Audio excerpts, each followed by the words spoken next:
안녕하세요. 재무위험관리사 시장리스크관리 문제 풀이를 같이 한번 해보도록 하겠습니다. 먼저 그 시장리스크관리 학습 포인트에 출제 빈도와 관련한 테이블이 하나 있습니다. 거기에 이제 뭐 1장부터 8장까지 각각의 내용들이 있고, 그 다음에 출제 문항이 뭐 2개 뭐 이런 식으로 해서 모두 15문항으로 표시가 되어 있는데, 이거는 사실은 요렇게 꼭 출제 문항수가 챕터 단위로 이렇게 할당이 되어 있다 이런 뜻은 아닙니다. 그건 아니고 이런 정도로 평균적으로 이제 빈도가 그렇다는 거죠. 각각의 챕터에서 이런 빈도로 문제들이 나와요. 이래서 사실 뭐 이게 평균이다 보니까 좀 많이 나올 때도 있고, 어떤 특정 챕터에서 많이 나올 때도 있고, 뭐 아니면 좀 작게 나올 때도 있고, 그래서 편차가 있습니다.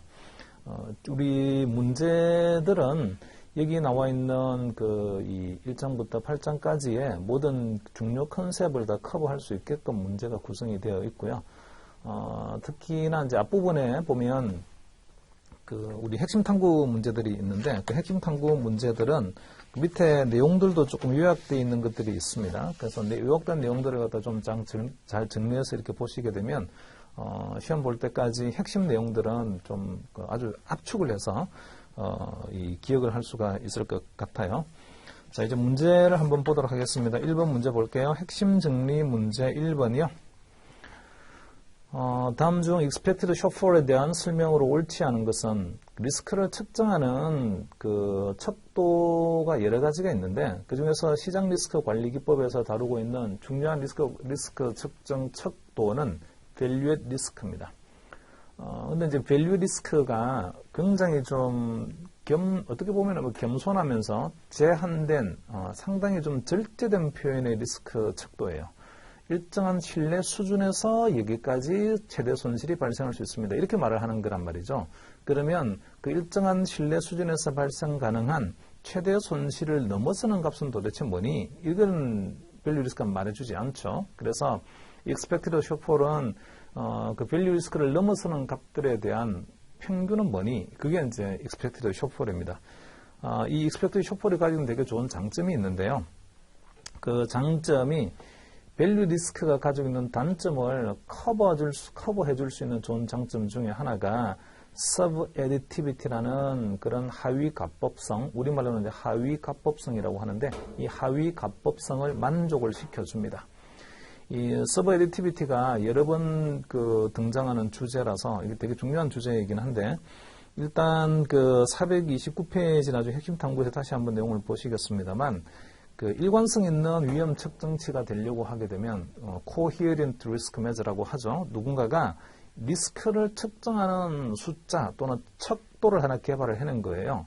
우리가 뭐 키를 나타내는 센티미터 이런 것처럼 그런 척도를 개발을 했는데, 위험을 나타내는 척도가 일관성 있게 어떤 위험한 자산에 대해서 측정을 하든지 간에 보편적으로 이 척도를 쓰면 되는 겁니다. 위험을 측정할 때는. 그러려고 하게 되면 만족해야 될 속성이 모두 4가지가 있습니다. 그 중에 이제 서브에디티비티라는 속성은 밸류 리스크가 서브에디티비티 속성을 만족을 시키는 그 방법이 있습니다. 델타 노말이라는 방법은 서브에디티비티를 항상 만족을 시키는 밸류 리스크지만, 델타 노말 방식이 아니고 비모수적 방법, 비모수적 방법이란 거는 분포를 이용하지 않는 거예요. 표준 편차, 뭐 평균 이런 게 필요 없습니다.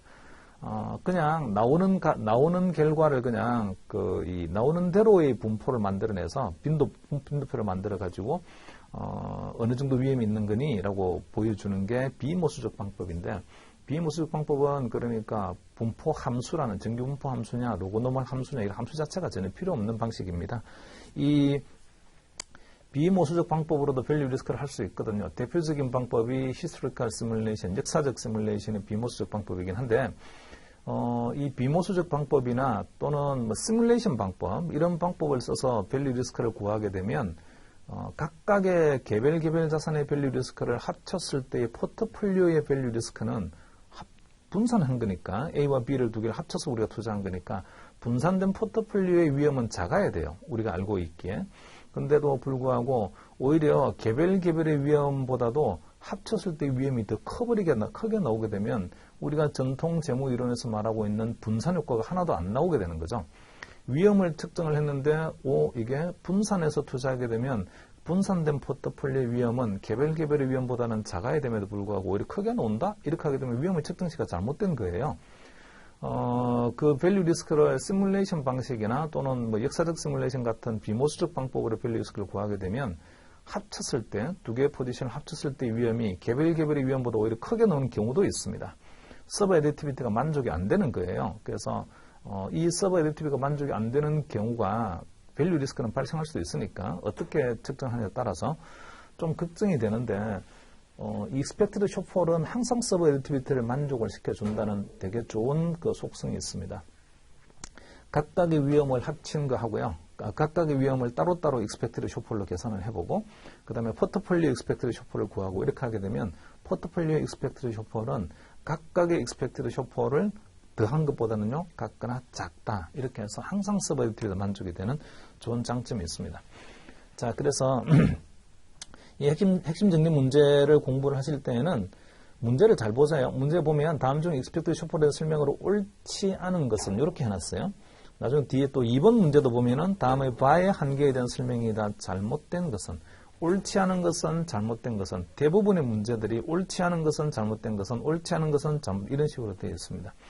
자, 그렇게 그 핵심 정리 문제가 구성이 되어 있는 이유가 보기가 모두 4개 있잖아요. 그 4개의 보기 중에서 옳지 않은 게 하나가 있겠죠. 나머지 3개는 다 맞는 거예요, 그러면.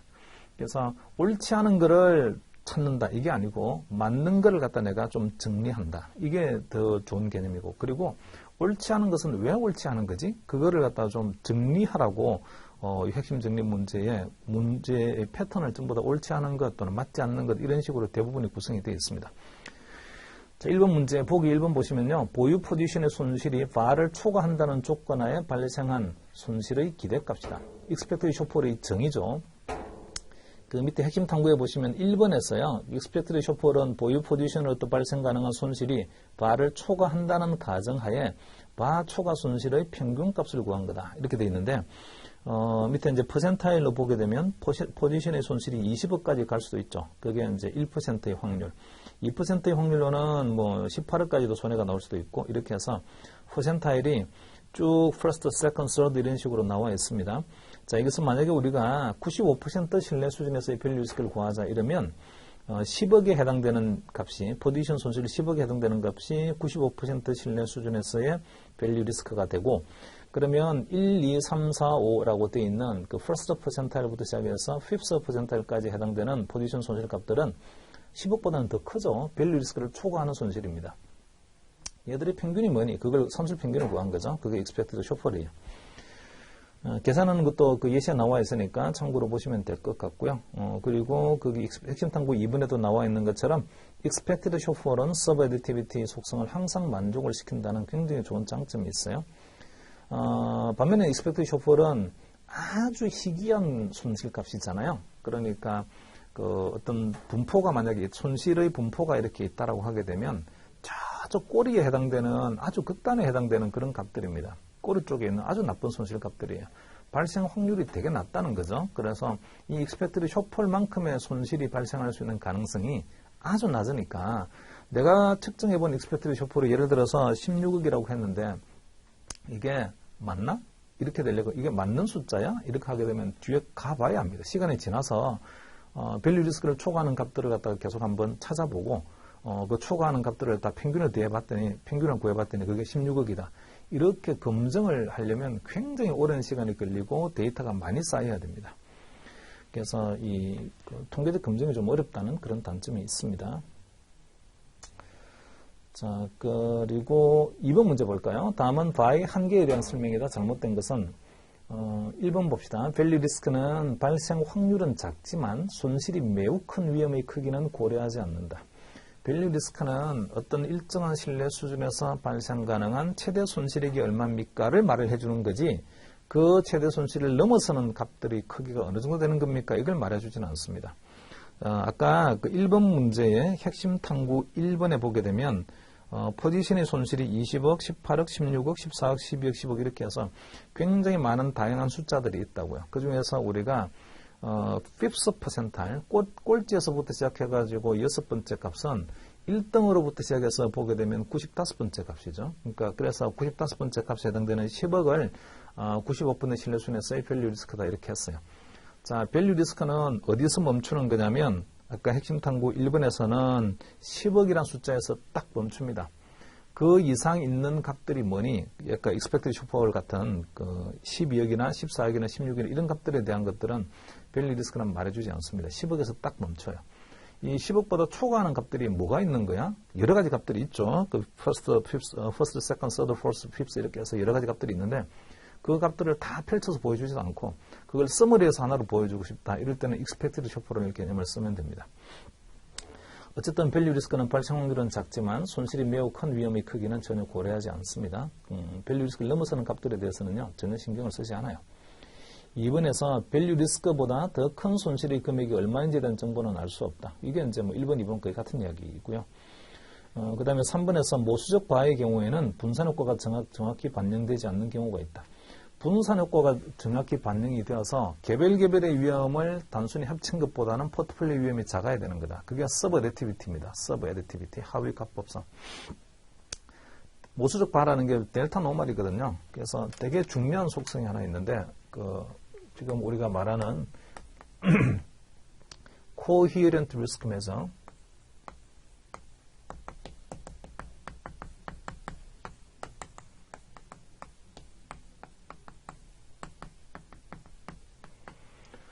하위값법성은 뭔지 모르겠지만 우리가 위험을 측정을 한 거예요.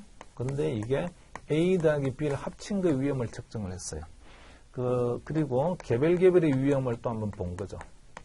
A의 위험은 뭐야? 그 다음에 B의 위험은 또 뭐지? 이렇게. 개별의 위험을 단순히 합친 것보다는 포트폴리오 위험은 적어도 같거나 작아야 된다. 이게 우리가 말하는 하위값법성입니다. 자, 그러면 여기서 말하는 위험의 척도가 뭐지? 위험의 척도를 밸류 리스크를 쓰자. 그러니까 A 더하기 B 합친 거의 밸류 리스크는 A의 밸류 리스크, 다음에 B의 밸류 리스크, 단순히 합친 것보다 작아야 된다. 자, 이거 성립되려면은요, 이거는, 밸류 리스크 방법 중에서도, 이 델타 노멀 방식이라고 하는 게 있었죠.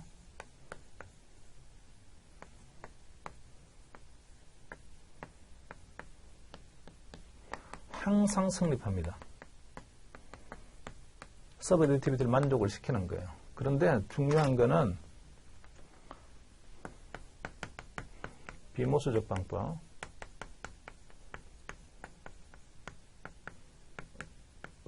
무이파나 또는 시뮬레이션 방법의 파 여기서는 성립이 안 되는 경우도 있습니다.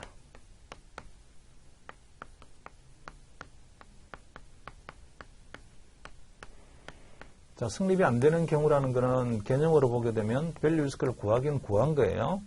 A 더하기 B 포트폴리오 밸류 리스크를 구했고 그 다음에 개별의 밸류 리스크도 구했어요. 둘 다 구했는데 이걸 두는 게 이게 작아야 되잖아요. 그런데 이게 오히려 크게 나는 경우. 이런 경우도 있습니다. 그게 비모수적 방법이나 또는 시뮬레이션 방법으로 밸류 리스크를 구하게 되면 이렇게 성립이 안 되는 경우의 수도 발생을 해요. 그런데 이렇게 되게 되면 서브 애디티비티 하위 값법성이라는 이게 깨지는 거잖아요. 그래서 그 밸류 리스크가 가지고 있는 단점 중에 어떤 방법을 쓰냐에 따라서 뭐 델타 노멀 방식으로 밸류 리스크를 구하게 되면 아무런 문제가 없는데 만약에 비모수적 방법이나 시뮬레이션 방법을 쓰게 되면 이 하위 값법성에 만족이 안 된다는 그런 좀 불안한 면이 있습니다. 그래서 위험의 척도를 갖다가 그러면 다른 방식으로 하면 되지 않니? 위험의 척도를 이번엔 그렇게 하지 말고 expected shortfall, A 더하기 B 합친 포트폴리오 expected shortfall하고 그 다음에 A의 expected shortfall하고 그 다음에 B의 expected shortfall을 구해서 자, 이거를 위험의 척도라고 한번 해보자. 이러면 얘는요 항상 만족시킨다 이거죠. 이거는 항상 만족. 서브 애디티비티가 항상 만족이 됩니다. 그래서 expected shortfall이 가진 되게 좋은 점이 그 하위 값법성을 항상 만족시킨다. 이런 점에서 되게 좋습니다. 2번 문제에서 3번에서 모수적 바의 경우 분산 효과가 정확히 반영되지 않는 경우가 있다. 거기서 말하는 모수적 바라는 게 델타 노멀 바는요. 델타는 이게 모수적 방법이에요.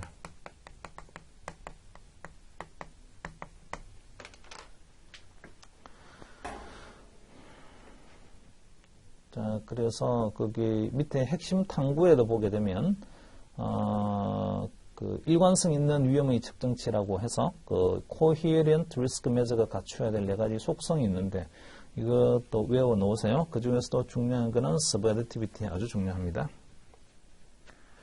자, 페이지 넘겨서 다음 그 3번 문제 볼게요. 다음에 설명 중 맞지 않는 것은 시장 리스크는 금융 변수의 불리한 변동으로 보유자산의 가격이 변동하는 리스크를 말을 하죠. 그리고 2번에서 시장 리스크의 종류에는 이자율 위험, 환 위험, 주가 위험, 상품 가격 위험 등이 있다. 줄거 놓으세요. 자, 시장 위험의 종류는 3가지가 있다. 4가지가 있다. 이자율, 환 위험, 주가 위험, 상품 가격 위험. 이렇게.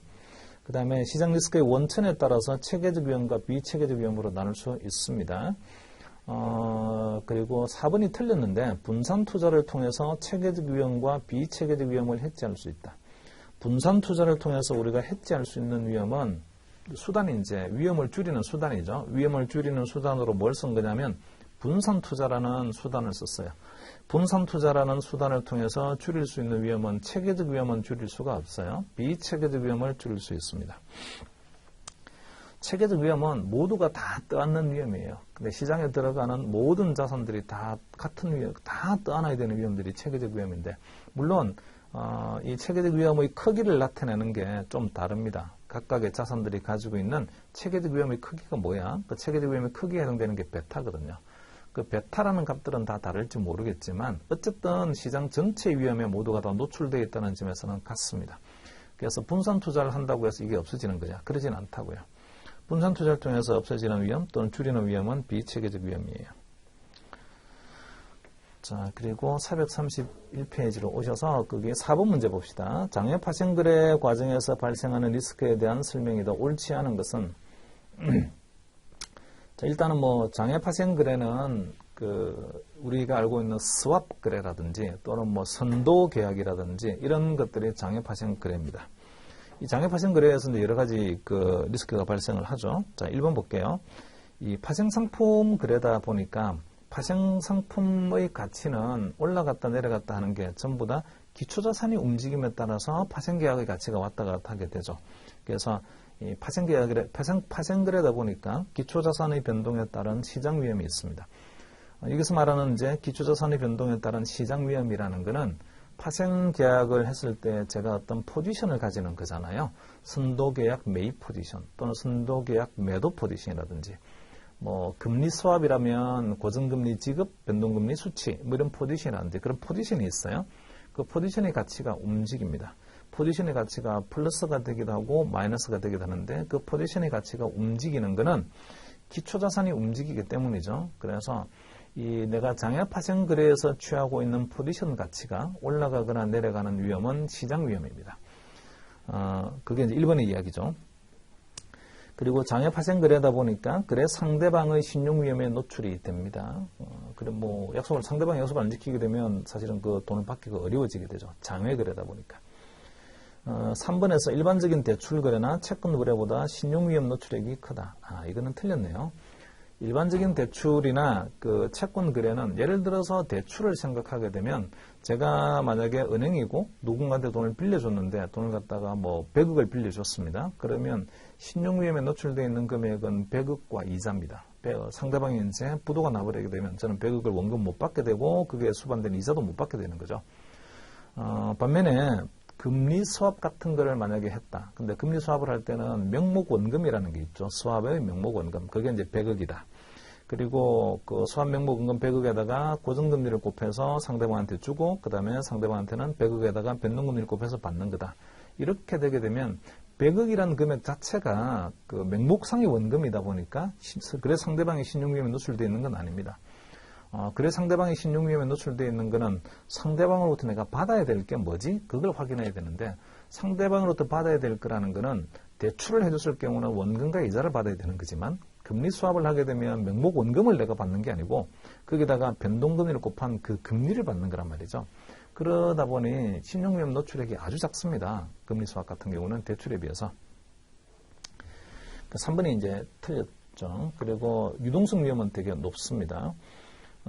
이게 뭐 스왑 거래를 제가 이게 지금 뭐 손해를 보고 있다든지 스왑거래에서 또는 뭐 스왑거래에서 조금 이익을 보고 있는데 이거를 만기까지 가지 않고 지금 당장 포지션을 빨리 청산해서 빠져나오고 싶어요. 이럴 때 만약에 주식을 들고 있으면 제가 주식시장에서 그냥 팔면 돼버리지만 또는 채권을 들고 있으면 채권을 팔아버리면 되지만 스왑거래 같은 파생거래는 내가 거래 상대방하고 계약상으로 어떤 거래를 하고 있는 거라서 내 포지션을 남한테 팔기가 되게 어려워요. 그래서 이 유동성 위험이 높습니다.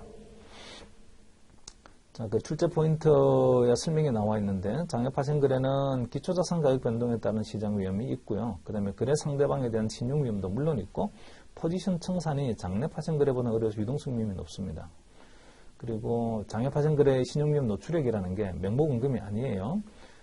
양의 값을 가치는 계약 가치입니다. 금리 수합도 가치 평가를 할 수 있잖아요. 이 금리 수합이 나한테 플러스인가요, 마이너스인가요 평가할 수 있는데 파생거래라는 것 자체가 제로섬 게임이다 보니까 만약에 이 파생거래의 가치를 내가 한번 평가를 해봤더니 나한테는 플러스의 가치를 가지고 있는 계약이야. 이렇게 되면 상대방한테는 마이너스입니다. 자, 제가 플러스의 가치를 가지고 있다는 이야기는 상대방이 만약에 채무 불이행을 하거나 디폴트가 나버리게 되면 이 플러스의 가치를 실현시킬 수 없다는 이야기예요. 그래서 장외 파생거래에서 신용위험에 노출되어 있는 것은 상대방으로부터 받아야 될 게 얼마지? 얼마만큼 플러스의 가치를 가지고 있는 거지? 이 계약 가치가? 자, 그게 신용위험에 노출되어 있는 크기입니다. 명목은금이 신용위험에 노출되어 있는 크기가 아니고. 자, 밑에 핵심 탐구에 뭐 신용위험을 간단히 좀 설명한 게 있는데요. 일방적으로 이 위험을 부담하는 랜딩 리스크라는 게 있고, 랜딩 리스크는 뭐 대출을 해준다든지 또는 뭐 채권을 내가 샀다든지 이런 것들은 일방적 위험입니다. 은행이 이제 위험을 안고 있는 거죠. 그 돈을 빌려간 사람이 부도날까봐 걱정하는 게 그 일방적 위험이고, 랜딩 리스크는 대출 위험. 그다음 카운터파티 리스크는 거래 상대방 위험이에요. 거래 상대방 위험은 쌍방 간에 거래를 하고 있는, 금융 거래를 하고 있는 쌍방 간에 서로가 서로를 못 믿고 걱정이 되는 겁니다. 혹시 부도나는 것 아니야? 그게 이제 그 카운터파티 리스크인데, 대표적으로 카운터파티 리스크, 거래 상대방 위험을 수반하는 금융 거래가 파생거래입니다. 장외 파생거래. 자, 페이지를 좀 넘기셔서 5번 봅시다. 5번. 시장 리스크를 측정하는 민감도 지표들에 대한 설명에도 옳지 않은 것은? 자, 아까 시장 리스크의 종류는 모두 4가지가 있다. 주가 위험, 환율 위험, 이자율 위험, 상품 가격 위험, 이런 것들이 있다. 예를 들어서 내가 들고 있는 제가 지금 삼성전자 주식을 들고 있는데, 삼성전자 주식의 주가가 왔다 갔다 하게 되면 그 왔다 갔다 함에 따라서 제가 가지고 있는 포지션에서 손실 또는 이익이 발생하게 됩니다. 자, 제 포지션에서 삼성전자 주식의 매입 포지션에서 손실 또는 이익이 발생하는 이유는 시장에서 삼성전자 주가가 움직이기 때문이에요. 그 삼성전자 주가가 그러면 내 포지션의 리스크 팩터, 위험 요인입니다. 근데 이제 그렇게 접근을 하기보다는 이렇게 접근할 수도 있잖아요. 종합주가지수가 막 움직이게 되면 삼성전자 주가는 얼마만큼 반응하는 거니? 이렇게 또 위험을 측정할 수도 있습니다. 그런 것들이 일종의 민감도 지표인데, 시장 전체가 움직이게 되면, 종합주가지수가 움직이게 되면 삼성전자 주가는 얼마만큼 반응하는 거야? 민감도, 그런 것들이 배타고, 그 다음에 금리가 좀 올라가거나 내려가게 되면 채권 포지션의 가치는 얼마만큼 왔다 갔다 하는 거지? 그런 것들이 듀레이션이고, 그 다음에 기초자산인 주가가 왔다 갔다 하게 되면 이 주식을 기초자산으로 하고 있는 옵션의 가격은 얼마만큼 왔다 갔다 하는 거야? 이런 것들이 델타입니다. 그래서 베타나 듀레이션이나 델타들은요, 위험 요인이 움직일 때에 내가 가지고 있는 포지션이 얼마만큼 움직이나요를 나타내는 1차 민감도 지표고요. 컨벡시티나 감마 같은 것들은 2차 민감도 지표입니다. 채권의 가격이 움직이는 것은 시장 수익률 YTM이라는 Yield to Maturity, 만기 수익률이 그 채권에 대해서 시장에서 요구하고 있는 만기 수익률이 올라가거나 내려가거나 이렇게 하게 되면, 또는 채권 수익률이 움직이게 되면 채권의 가격이 반응을 하죠. 반대 방향으로 반응을 하죠. 시장에서 요구하는 채권 수익률이 높아졌어요 하게 되면 기존 채권 가격은 떨어지게 되고, 시장에서 요구하는 채권 수익률이 좀 낮아졌습니다 하면 채권 가격이 올라가게 되고 하는데, 그 모양이 원점을 향해서 볼록한 컨벡스한 모양을 가지고 있습니다. 이 컨벡스한 모양은 기울기가 변하는 속도를 말을 하죠. 곡선이다 보니까 기울기가 여러 개가 있을 거예요. 그 기울기가 변하는 속도를 컨벡스라고 하는데, 이 채권 같은 경우는 듀레이션이라는 게 일종의 기울기에 해당되는 값이고, 그 곡선에서의 기울기, 그 듀레이션이 얼마만큼 바뀌는 겁니까? 그게 이제 컨벡스에 해당되는 값입니다. 2차 민감도죠. 기울기가 어떻게 바뀌나요? 기울기가 변하는 속도가 어떻게 되는 건가요? 그 감마도 마찬가지죠.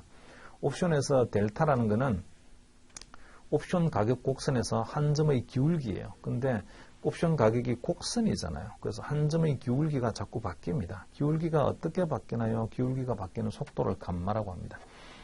그래서 컨벡시나 감마는 1차 민감도에 해당되는 뭐 듀레이션이라든지 또는 델타가 변하는 속도를 말을 하니까 2차 민감도 지표고요. 3번에서 서로 다른 민감도 지표는 통합이 불가능합니다. 베타와 듀레이션은 서로 더할 수 없습니다. 이거 더하고 빼자 이렇게 할 수 없다고요. 듀레이션과 델타를 서로 더하거나 뺍시다 이렇게 할 수도 없습니다. 서로 완전 속성이 다른 거라서 완전 속성이 다른 민감도 지표들을 더하자 빼자 이렇게 할 수가 없으니까 합산 같은 게 안 돼요. 통합이 안 됩니다. 그래서 1, 2, 3번 다 맞는 이야기예요. 그리고 4번에서 민감도 지표를 이용해서 위험 조정 성과 평가를 일관성 있게 실행할 수 있다. 이거는 안 됩니다. 민감도 지표는 서로 측정하는 위험의 종류가 다 달라요. 그 위험의 종류가 다 다르고 그 다음에 그 위험에 대한 민감도를 가지고 얼마만큼 그 위험에 대해서 어느 정도 민감도를 가지고 있는 게 있지 이제 이렇게 평가되는 게 민감도 지표인데 이거를 이용해서 뭔가 그 상대적으로 누가 잘하고 누가 못한지를 평가를 해보자 이렇게 하기 되게 어려워요. 예를 들어서 주식을 들고 있는 주식 포트폴리오 매니저는 위험을 뭘로 측정할 거냐면 자 주식 포트폴리오 매니저한테 네가 들고 있는 주식 포트폴리오의 베타가 얼마야? 이렇게 물어보고 그 다음에 채권 포트폴리오 운용하는 사람한테는 네가 들고 있는 채권의 듀레이션이 얼마지? 이렇게 물어봤어요. 자 각각의 주식을 운용하는 사람은 베타라는 위험 척도가 있고 채권 운용하는 사람은 듀레이션이라는 위험 척도가 있어요. 자, 두 사람이 어쨌든 돈을 벌었어요. 그러면 주식 운용하는 사람한테는 야, 너는 베타를 이 정도의 베타를 가지고 돈 얼마 벌은 거야. 그 다음에 채권 운용하는 사람들은 너는 이 정도의 듀레이션을 가지고 돈 얼마 벌은 거야. 이렇게 해서 베타 대비 돈 얼마 벌었니? 듀레이션 대비 돈 얼마 벌었니? 해서 그걸 비교를 해가지고 자, 베타 분의 금액, 돈 번 금액, 듀레이션 분의 돈 번 금액 이렇게 해서 서로 한번 그 누가 잘했니 보자. 이렇게는 비교가 안 됩니다.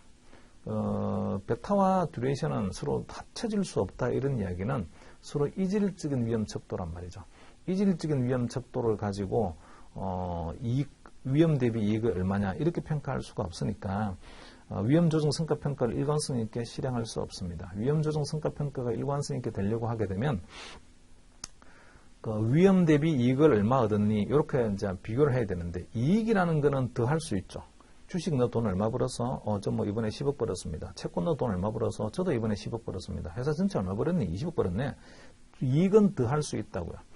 그 다음에 마찬가지로 위험도 그러면 서로 합산이 가능한 걸로 서로 간에 합산이 가능한 동질적 위험의 척도를 이용해서 누가 위험을 많이 부담했지 이렇게 돼야 된다고요. 위험을 합산할 수 있는 척도가 표준 편차라는 게 있고요. 그 다음에 밸류 리스크라는 게 있습니다. 그래서 밸류 리스크는 위험 조정 성과 평가를 좀 일관성 있게 할 수 있는 위험 척도입니다. 자, 그래서 거기 밑에 그 핵심 탐구에 보시면 시장 리스크 측정 지표가 민감도 측정치도 있고요. 그 다음에 통계적 측정치도 있는데 밸류 리스크는 통계적 측정치에 속하고 그 통계적 측정치로서의 밸류 리스크가 가지고 있는 장점은 모든 자산에 대해서 개별적으로 밸류 리스크를 구할 수도 있고 포트폴리오 차원에서의 가격 변동 리스크를 합산해서 하나의 숫자로 측정할 수 있습니다. 주식의 바를 계산할 수 있고 채권의 바를 계산할 수 있어요. 그 밸류 리스크라는 하나의 숫자로 밸류 리스크가 주식은 너는 바가 얼마야? 채권 너는 바가 얼마니? 이렇게 서로 비교가 가능합니다. 자, 그리고 6번 문제에서 일일 변동성의 시간의 제곱근 공식을 적용해서 장기 변동성의 근사값을 구하는 방법의 기본 가정에 해당되지 않는 것은 그 일일 변동성이 얼마인가요? 이것을 말하는 변동성이라는 것은 수익률의 변동성이죠. 또는 그 기초자산 가격이 얼마만큼 왔다 갔다 하는 겁니까? 기초자산 가격 변화율이 있는데 기초자산 가격 변화율을 우리는 수익률이라고 하죠. 플러스가 나오면 뭐 플러스 수익률이 나온 거고 마이너스가 나오게 되면 마이너스 수익률이 나온 거예요.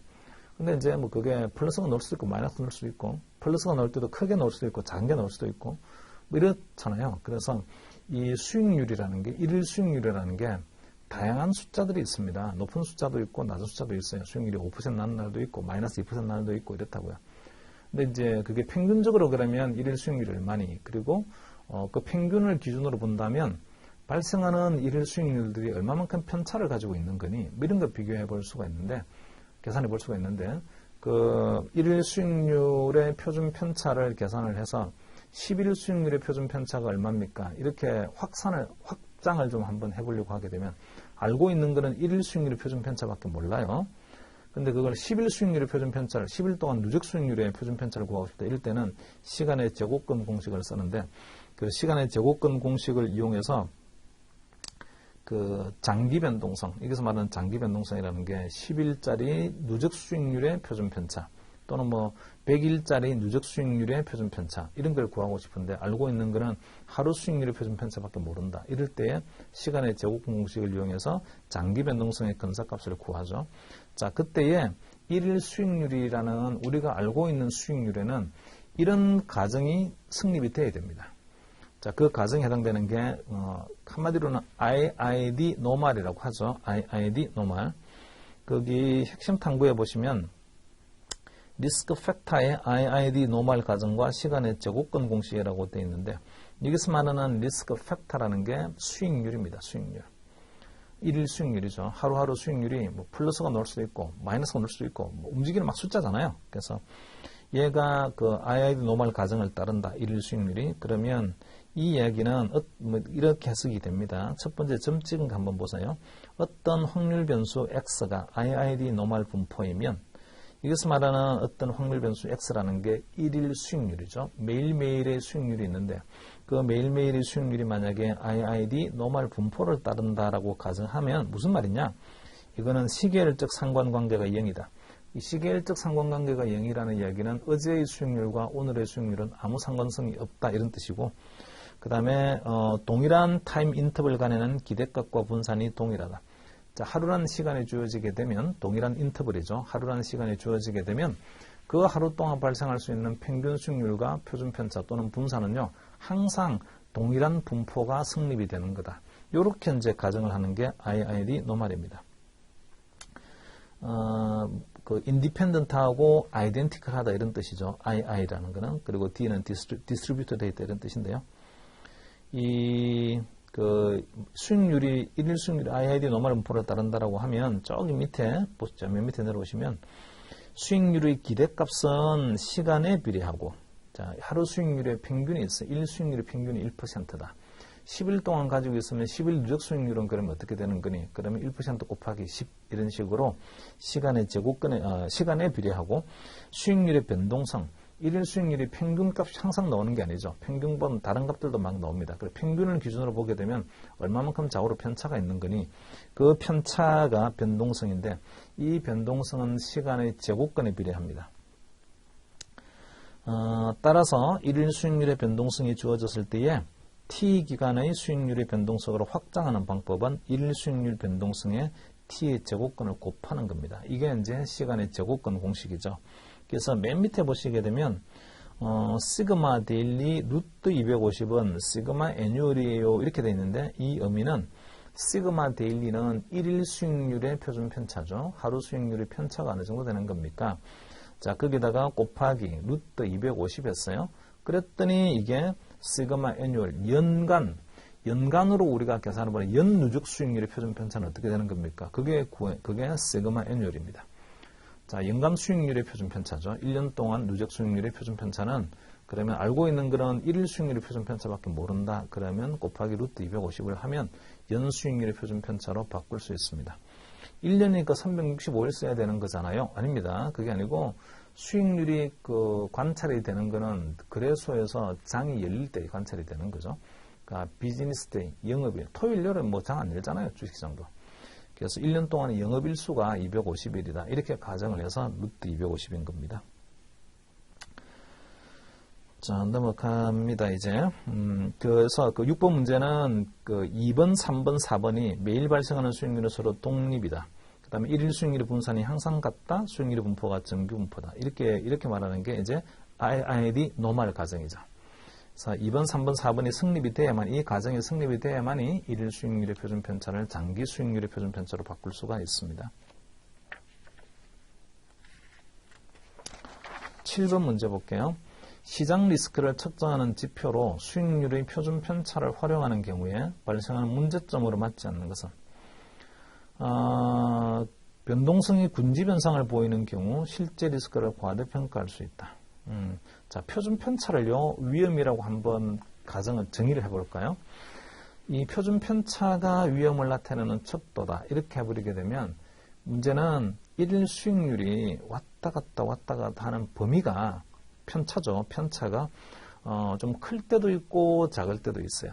우리가 이제 일반적으로 말을 하기에는 시장이 요새는 뭐 변동성 장세예요 이렇게 말을 할 때도 있고 요즘은 횡보 장세입니다 이렇게 말을 할 때도 있습니다.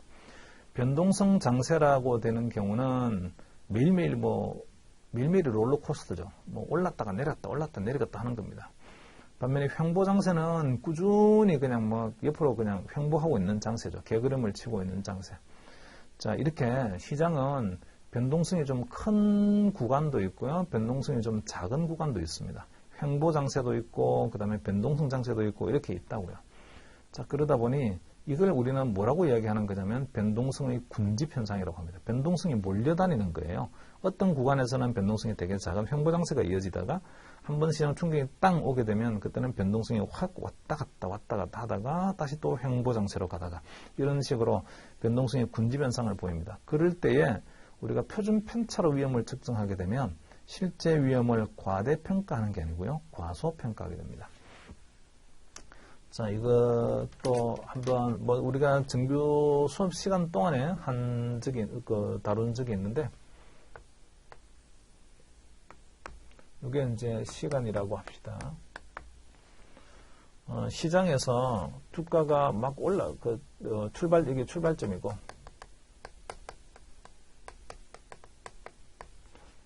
주가가 막 올랐어요. 첫날은 올랐다가 다시 내렸다가 이렇게 처음에 막 출렁거리더니 그 다음에 조금 잠잠했다가 또 뭐 정부가 무슨 이야기를 하고 뭐 이렇게 하니까 또 막 출렁거렸다가 다시 또 완화가 되었다가 또 출렁거렸다가 뭐 이런 식입니다.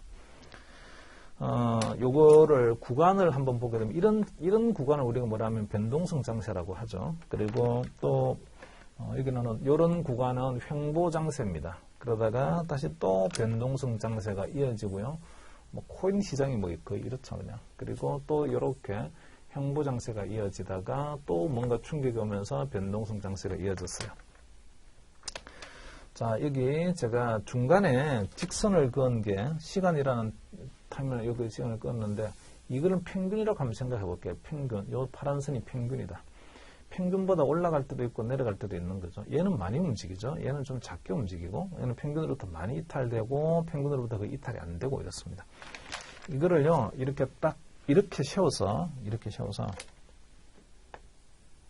분포를 그려보게 되면 저기 파란 선이 지금 이거예요. 파란 선. 요런 게 파란 선이 하나가 있고 이게 평균에 해당되는 거죠. 그리고 평균으로부터 벗어나는 걸 보면 얘는 평균으로 좀 많이 벗어나요. 많이 벗어납니다. 벗어나는 게 몇 번이지? 많이 벗어나는 거. 한 번, 두 번, 세 번, 네 번. 자, 이거 올라가는 것만 보면 한 번, 두 번, 세 번, 네 번. 야, 평균으로부터 굉장히 많이 들어가는 게 빈도가 되게 많습니다. 평균값보다 평균보다 훨씬 많이 올라가는 빈도를 계산해 본 거죠. 빈도를. 이것도 평균보다 많이 올라가는 구간들이죠. 평균보다 많이 올라가는 구간. 빈도가 되게 많이 나와요. 그 다음에 또 이거는 평균보다 올라가긴 올라가지만 좀 작게 올라가는 빈도입니다. 작게 올라가는 빈도도 많아요. 중간에 보니까 되게 썰렁합니다. 중간에 되게 썰렁해요. 그 다음에 또 이거는 평균보다 많이 떨어지는 경우죠. 많이 떨어지는 게 한 번, 두 번, 세 번, 네 번, 다섯, 여섯, 일곱, 여덟, 아홉, 열 이렇게 많아요. 그러니까 많이 떨어지는 것도 빈도가 되게 많고요. 반면에 또 평균보다 좀 작게 떨어지는 경우 이것도 빈도가 또 되게 많습니다. 평균으로부터 잘 안 벗어나는 거죠. 이거 보니까. 근데 평균으로부터 굉장히 많이 벗어나는 거 이건 또. 그리고 중간에 해당되는 값들을 보니까 또 생각보다는 작아요. 그래서 이거를 실제의 분포를 그려보게 되면 이렇게 되게 울퉁불퉁한 분포 이런 모양이에요. 이게 이제 실제란 말이죠. 실제 세상. 그런데 실제 세상을 마치 우리가 정규분포의 세상인 것처럼 가정을 하게 되면 요렇게 평가가 됩니다. 자, 이게 이제 파란 선에 해당되는 게 여기에 빨간 선하고 똑같이 평균이에요. 평균. 표준 편차를 구하자. 표준 편차를 위험이라고 말을 했는데 표준 편차를 구해서 요 정도까지 뭐 떨어지는 거고 요렇게 생각하게 되면 안 돼요. 위험을 너무 과소평가했습니다. 사실은 좀 극단적으로 극단적으로 한참 위험한 쪽으로 내려가는 게 정규분포는 뭐 이런 정도로 평균보다 멀리 떨어질 수 있는 빈도가 이 정도밖에 안 돼요라고 분포를 이야기하지만 이런 정도의 빈도가 있습니다. 멀리 떨어지는 게. 근데 사실상 보게 되면 평균으로도 굉장히 멀리 떨어져서 아주 극단적으로 나쁜 값이 나오는 빈도가 훨씬 많다고요. 정규분포보다는. 그러니까 정규분포는 위험을 과소평가하게 돼요. 실제 세상은 이렇게 꼬리가 이런 거를 우리는 두툼 꼬리 분포라고 해서 팻테일 분포인데 이게 이제 우리가 그 실제 분포가 팻테일이에요. 근데 우리가 가정하고 있는 거는 정규분포죠. 우리의 가정. 실제 세상을 너무 위험을 작게 평가하는 거라고요. 극단값이 나오는 빈도가 별로 안 돼요. 근데 사실은 많이 나옵니다. 그래서 정규분포를 가정한 표준편차 이런 거는 수익률 표준편차를 이용해서 위험을 측정하게 되면 변동성이 특히나 이처럼 군집현상을 보이는 경우 이렇게 몰려다니는 거 그 변동성의 군집현상이라고 합니다.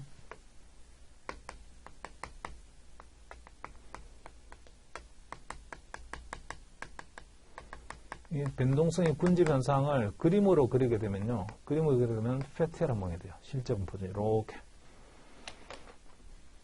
자, 이때는 실제 리스크를 과대평가하는 게 아니고 과소평가하게 돼요. 그리고 옵션과 같은 비순행 상품의 리스크를 측정하는 지표는 적절하지 않습니다. 표준 편차를 위험의 척도로 말하려고 하게 되면 정규분포라 해야 돼요. 근데 옵션의 수익률은 정규분포가 아니죠.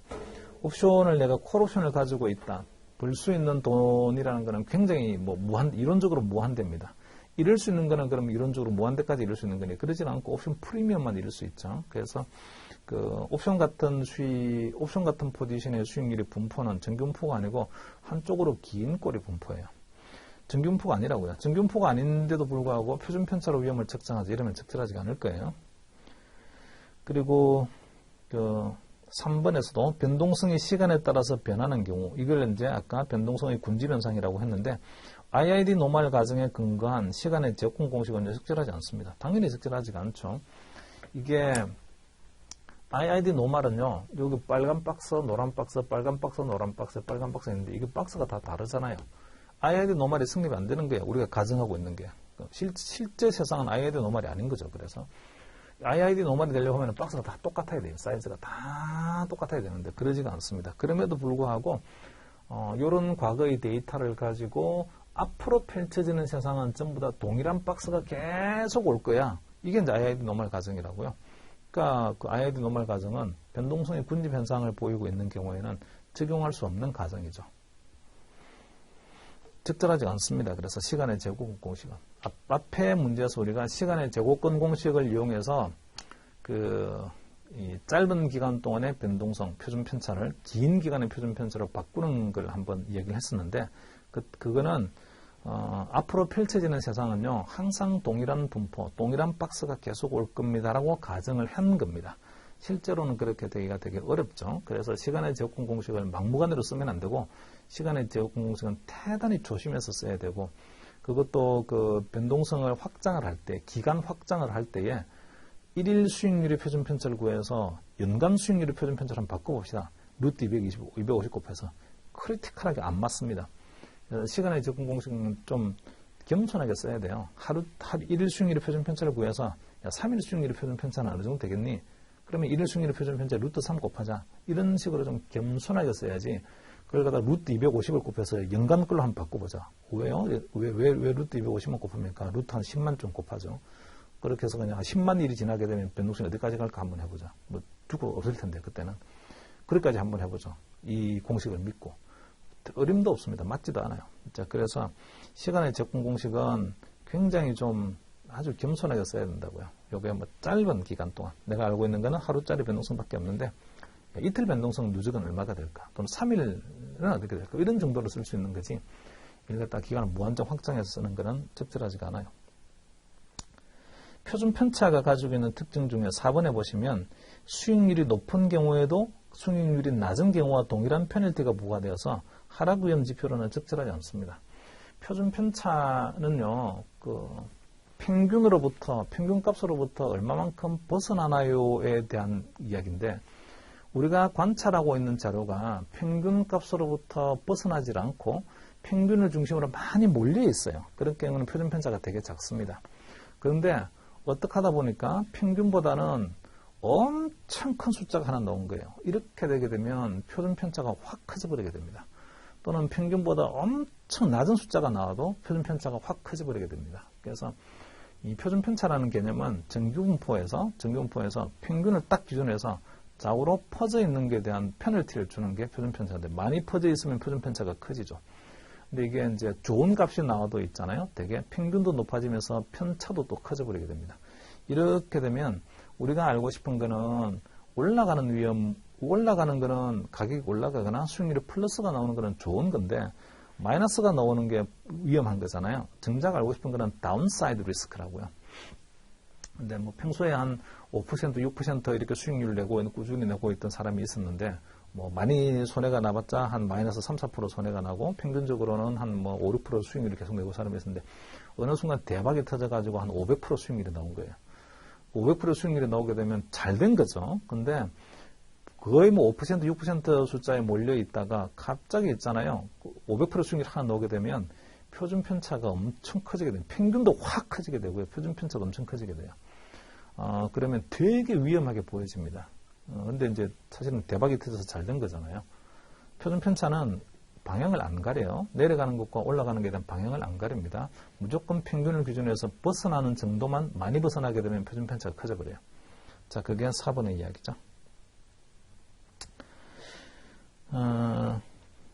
그 출제 포인트 한번 읽어보시고요. 그리고 핵심 탐구에 변동성의 군지 변상이 IID 노멀 가정을 파괴하는 거죠. 실제로 IID 노멀 가정을 쓸 수 없다는 겁니다. 변동성의 군지 변상을 보이는 경우에는.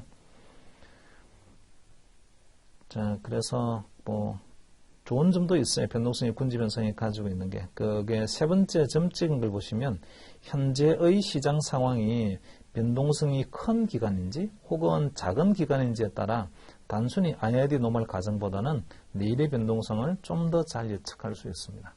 그러니까 지금 우리가 있는 시장이 요즘 변동성 장세야 아니면 횡보 장세야, 그걸 보고 변동성 장세라고 하게 되면 내일도 변동성이 크겠군, 이렇게 대충 예상할 수 있어요. 뭐 아직까지는 시장 충격이 다 사라지지 않아서 뭐 반등을 하기도 하고 다시 뭐 실망하면서 폭락하기도 하고 이런 게 자꾸 이어지고 있다고요. 그래서 변동성 구간에 들어있을 때는 내일의 변동성도 클 거다라고 말할 수가 있고, 만약에 우리가 별다른 이슈가 없는 횡보 장세라고 하게 되면 특별하게 어디선가 뭔가 뭐 엄청난 사건이 터지지 않는 이상은 내일도 그냥 횡보 장세가 이어지겠군, 이렇게 예측할 수 있어요. 그래서 이게 내일은 무슨 세상이 나올지를 정말 모르겠어요, 이것보다는 요즘은 변동성 장세야, 요즘은 횡보 장세야, 이거 어떤 장세에 속해 있는지를 우리가 안다라고 하면 내일을 조금은요, 아무런 정보가 없는 것에 비해서는 쉽게 내일의 위험을 좀 쉽게 예측할 수가 있습니다. 자, 그게 세 번째 점에 해당되는 이야기 있고, 8번 문제 볼까요? 다음 중 미래 변동성을 추정하는 방법으로 가장 우월한 것은, 자, 미래 변동성이라는 게 지금 여기 개념으로 보게 되면 이 박스죠. 이 박스. 평균을 기준으로 박스가 얼마만큼 벌어져 있는 어떤 크기의 박스가 올까요? 이런 이야기예요. 어떤 크기의 박스. 자, 내일은 말이죠. 여기가 미래인데 미래에는 과연 어떤 박스가 올까? 큰 박스가 올까? 작은 박스가 올까? 그게 이제 미래 변동성을 추정하는 겁니다. 그래서 단기 이동 평균은 요거 두 개 박스의 평균이 올 거라고 생각하자. 그게 단기 이동 평균이고, 장기 이동 평균은 여기다가 옛날 것까지 박스들이 여러 개 있었을 거 아니야. 그 박스들 쫙 다 있잖아요. 평균에서 그 평균이 올 거다라고 가정하자. 장기 이동 평균. 그 다음에 지수 가동 이동 평균은 이게 최근의 박스에다 비중을 좀 많이 주고 과거로 가면 갈수록 그 박스에 대해서는 비중을 좀 작게 주자. 그게 이제 지수 이동 평균 방식이고, 그 다음에 아치 방식은 여기 최근의 박스, 이게 이제 가장 최근이죠. 최근에 요즘 변동성 장세라고 여기 표준 편차 얼마 구했어. 여기는 얼마 구했니? 이 구간 얼마였니? 이 구간 얼마니? 각각의 표준 편차 다 다를 텐데 여기에 대해서는 좀 많은 비중을 주고 여기는 작은 비중 주고 작은 비중, 더 작은 비중, 더 작은 비중 해서 과거로 갈수록 비중을 작게 주자. 거기다가 뭐를 포함을 시킬 거냐. 거기까지만 하게 되면 그냥 지수 가중 이동 평균입니다. 근데 그렇게만 하질 않고 거기다가 여기 박스도 잘 보니까 박스가 엄청 커지는 경우도 없고 딱 달라붙어 가지고서는 평균하고 똑같아요. 그런 경우도 없고 결국 보니까 이 박스라는 것도 커졌다가 작아졌다가 커졌다가 작아졌다 이렇게 하잖니. 그러니까 박스도 뭐가 있을 거냐면 장기 평균이라는 게 있을 거야. 박스에 장기 평균이 있을 거고 이 장기 평균 이게 이제 장기 평균이에요. 장기 평균을 기준으로 자 이게 요즘은 이 장기 평균보다는 좀 높군. 그러니까 이 최근의 정보에다가 비중을 좀 많이 주고 표준 편차에 이거는 좀 작게 더 작게 더 작게 더 작게 장기 평균 요인을 하나 더 고려해서 다음번에 오는 박스가 장기 평균보다 그럼 클까 작을까 이렇게 한번 이제 추정을 해보는 게 아치 방식입니다. 가장 좋은 방법은 아치 방법이 가장 우월한 방법입니다. 출제 포인트도 나와 있지만 시장의 변동성은 시간에 따라서 커지거나 또는 작아지거나를 반복을 합니다. 그리고 장기 평균으로 회귀하는 경향을 가져요. 올라갔다 내려갔다 올라갔다 하면서 결국 보면은 장기적으로 뭐 평균적으로는 이 범위에서 움직이는 거군. 근데 어떤 때는 좀 변동성 장세가 되어서 많이 커지기도 하고 어떤 때는 횡보 장세가 좀 작기도 하군. 어쨌든 우리가 지향점으로 가지고 있는 장기 평균이라는 것도 있긴 있군. 그래서 이 장기 평균을 고려해서 미래 변동성을 추정하는 방법이 아치입니다. 4번 방식이요. 자, 거기서 말이죠. 핵심 탐구 밑에 보시면 지수가중 이동평균법 EWMA라는 방식이 있잖아요. 그 EWMA 방식에 공식 나와 있는데 이 공식 외워 놓으셔야 돼요. 이거 가끔씩 시험에 나오니까 공식 꼭 외워 놓으십니다. 박스에 보게 되면 시그마 t의 제곱이라고 해서 헷 이렇게 꺽쇠 표시되어 있는 게 있죠. 헷이라고 쓰는 이유는 추정치기 때문입니다. t 시점에서의 분산이 얼마일까? 이걸 추정하는 거예요. 근데 우리는 이제 분산을 알고 싶은 게 아니고 표준 편차를 알고 싶은 거니까 표준 편차는 그러면 t 시점에서 분산이 얼마일까를 추정한 값에다가 루트를 씌우게 되면 그러면 표준 편차가 되죠. t 시점에서의 추정 표준 편차. 자, 그래서 이게 2번 공식을 좀 써서 시험에 잘 나오니까 일단 이 공식 외워 놓으셔야 되고, 그 다음에 아치라고 3번에 장기 평균 분산에 일정량의 가중치를 부여하는 방법이 있는데, 자, 여기에서 V라는 게 있죠. 그게 시그마 t의 제곱의 헷 값에다가 옆에 보니까 V라는 값이 있습니다. V가 장기 평균이에요. 장기 평균. 그래서 장기 평균에다가 어떤 가중치를 주고, 그 다음에 나머지 RT-I의 제곱값 이런 게 있는데, 이게 이제 T-I 시점에서의 분산들인데, 각각의 그 시점에서의 분산들에다가 시간으로 가면서 점점 가중치를, 알파라는 가중치를 작게 주자. 이렇게 되어 있는 방식이 아치 방식입니다. 아치 방식으로 계산을 한번 해보세요. 이렇게는 시험에 안 나와요. 이거는 그렇게 낼 수가 없고, 왜냐하면 과거가 굉장히 길게 가기 때문입니다. 장기 평균에는 값이 나오고, 그 다음에 과거에 대한 것들을 쭉 비중을 갖다가 작게 주는 걸로 해서 계속 끝까지 가야 되는데 언제 그렇게 할 수 있겠어요? 시험 시간 몇 분 주지도 않으면서.